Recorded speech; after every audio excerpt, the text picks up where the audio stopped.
Matapos ang ilang linggong pananahimik, nagsalita na din ang social media personality na si Yulin Castro o mas kilala bilang si Pambansang Yobab, hinggil sa isyu na kanyang kinasangkutan sa isa coffee shop sa Iloilo kamakailan.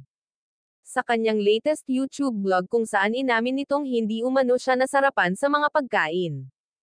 Aniya, honestly, hindi po talaga ako nasarapan, opinyon ko lang po talaga yon.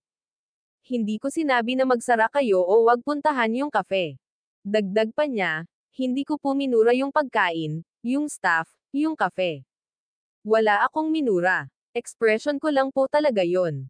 Ayon kay Yulin nagulat na lamang daw umano siya at bakit ganun na lamang ang galit sa kanya. Ani nito, nagulat talaga ako sa lahat ng galit ninyo sa akin. Ba't parang buong pagkatao ko na kayo galit? Gets ko po sa mga hindi nakakagets ng humor ko.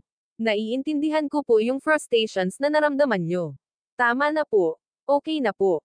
Natuto na po ako. Matatanda ang binati ko si Yulin matapos etong mag-viral dahil sa kanyang bad review sa isang coffee shop.